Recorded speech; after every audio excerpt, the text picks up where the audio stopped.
আজকে আমি কুলেখাড়া শাক রান্না করব। কুলেখাড়া শাকটা কেটে ধুয়ে নিয়েছি ভালো করে, আর আলু কুচিয়ে কেটে নিয়েছি একটা। আমি এবার গ্যাসটা জ্বেলে নেব। গ্যাসটা জ্বেলে কড়াটা বসিয়ে দিয়েছি। কড়াটা গরম হয়ে গেছে, আমি এবার সরষের তেল দিয়ে দেবো।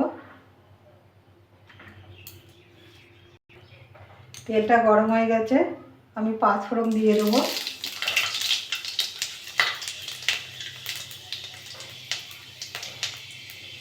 পাঁচফোড়নটা গন্ধটা একটা সুন্দর বেরিয়েছে।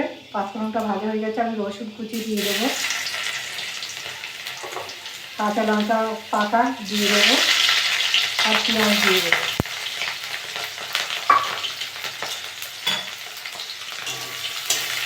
একটু ভেজে নেবো পেঁয়াজটা।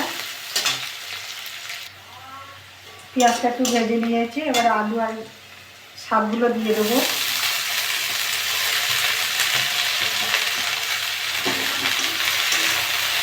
ভালো করে ভেজে নেবো।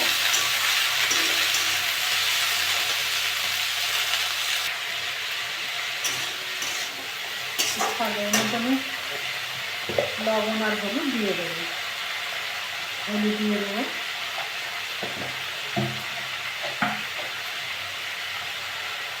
স্বাদ মতো লবণ দিয়ে দেবো।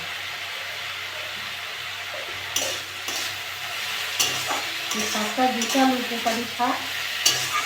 খেতে করে বাচ্চাদের রস করে খাওয়ালে গায়ে রক্ত হবে।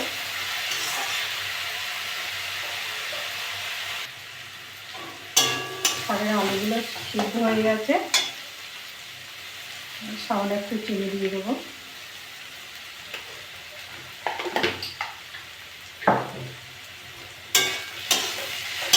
শাকের মধ্যে একটু মিষ্টি দিলে ভালো লাগে।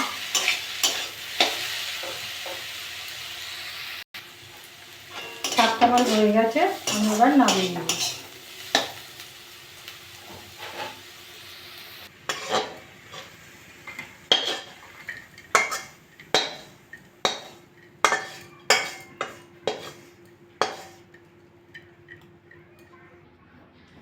দেখুন কি সুন্দর হয়েছে। এরকম করে বাড়িতে রান্না করে খাবেন। খেয়ে ভালো লাগলে আমার চ্যানেলটাকে লাইক করবেন, শেয়ার করবেন, কমেন্ট করবেন, সাবস্ক্রাইব করবেন। ধন্যবাদ।